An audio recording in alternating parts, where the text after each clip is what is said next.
Hello everyone, if you remember at the end of the Deathly Hallows Part 2 and also in the book, Harry Potter throws away the Resurrection Stone in the Forbidden Forest after using it to speak to his parents, Sirius Black and Remus Lupin, who all gave him the reassurance he needed as he made his way to face Voldemort in what he believed would be his final moment on Earth. He then lets the stone fall from his hand and it becomes lost on the forest floor, never to be found again as far as I'm aware. The question I have is why he done that. I mean, he literally had one of the Deathly Hallows in his hand and just throws it away. Why didn't he keep it? Why didn't he think that maybe Ron would want to talk to Fred or George even? Maybe young Teddy could talk to his parents one day. It could have really been put to good use. Personally, I'd have kept it, but after trying to think of things from Harry's perspective, like really jump inside Harry's mind, these reasons started to come to me as to why Harry wouldn't exactly need the stone himself, nor would he want anyone else to have it. So I'm just going to dive right into these reasons.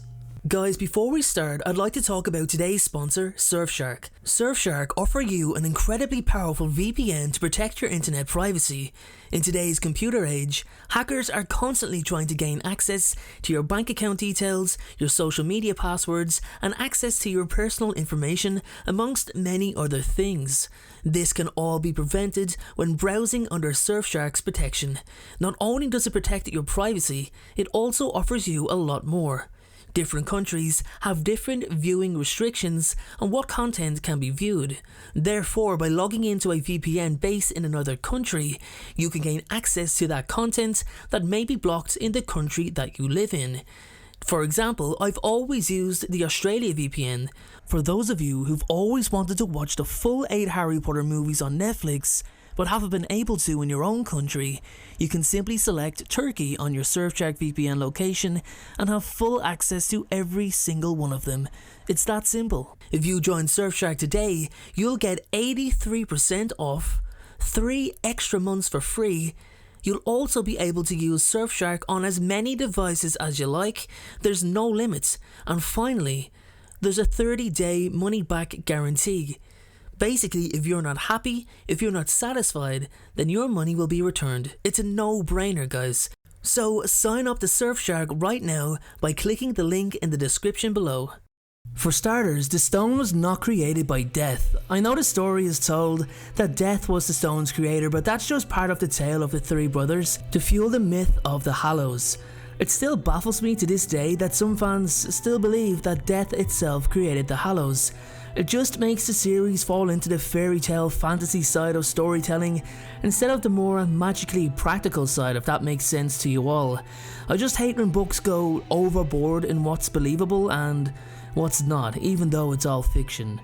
In truth, the stone was scientifically created under the boundaries of magic by a genius inventor and wizard named Cadmus Peverell. Now, it's never been proven what the core substance for the stone was, but when I look at the other 2 Hallows, I just see one creature, a Thestral. These creatures are greatly misunderstood. They're absolutely beautiful and incredibly unique. I don't think enough is known about them. What we do know is that the Elder One's core is a Thestral tail hair.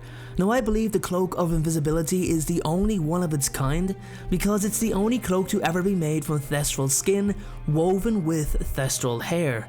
This for me is the only explanation for how the cloak is so powerful, and the stone, well, that's from the Thestral's heart. Why?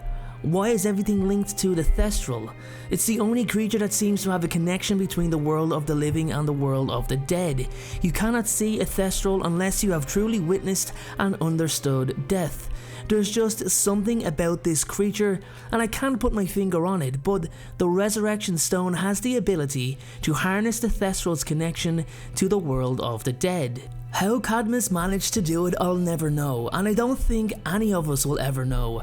What I do believe I know is why Harry tossed that stone away. Harry knows Cadmus used the stone, overused it actually, every hour of every day in order to keep his wife, his bride, with him. We know that didn't work out very well, as the stone only brings back the person in spirit. You can't feel the person, you can't touch the person, you can't hug them, nothing. The person is unnaturally pulled from the land of the dead, the other side, and truthfully doesn't belong with the living.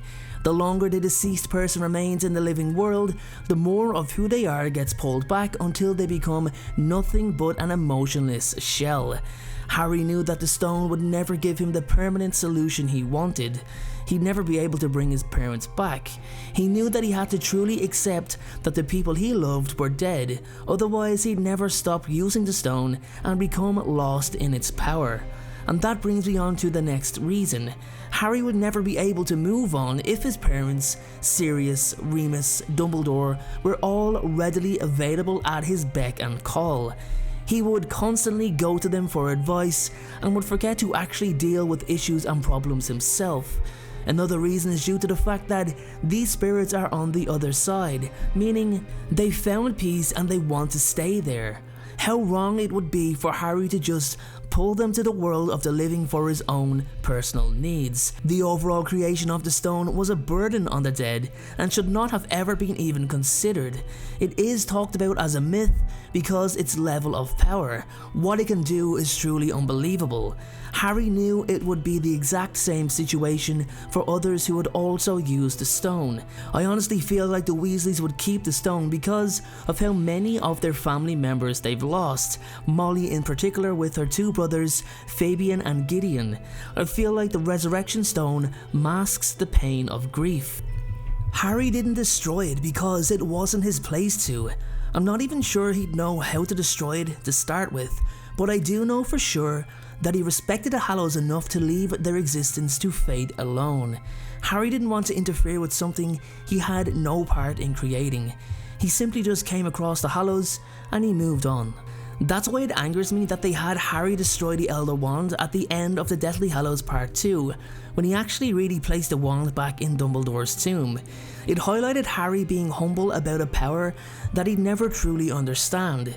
It's one of the most important paragraphs, important moments in the book, and I still can't believe it was changed to him snapping the wand and just tossing it off the bridge. But the less said about that part, the better. Anyway guys, with that being said, that's my video on why Harry Potter threw away the Resurrection Stone. Let me know in the comment section below if there's any other reasons as to why you think Harry didn't keep it. I'd love to hear about it. Thank you so much for watching. Please make sure to give this video a like. Click that thumbs up button. You have no idea how much a thumbs up helps the algorithm make this video appear half decent. Have a fantastic day and I will see you all in the very next video. Thank you so much for watching. I truly appreciate your support. Everyone, notifications of uploads are more important than ever. So please, if you haven't already, turn those notifications on to make sure you're notified the moment my video goes live. Making videos is what I love to do. It's my dream and my passion. However, it does cost time and money to produce this content. So if you have $1 to spare to support me on Patreon in exchange for some exclusive unseen content, then you can click the Patreon link below or at the end of this video. Please only support me if you can afford it. And make sure to follow me on Instagram at InstaDNJ and on Twitter at PotterFolklore. Check out my other videos appearing on screen and please make sure, most importantly, to hit that subscribe button. Thanks again everyone and please have a great day.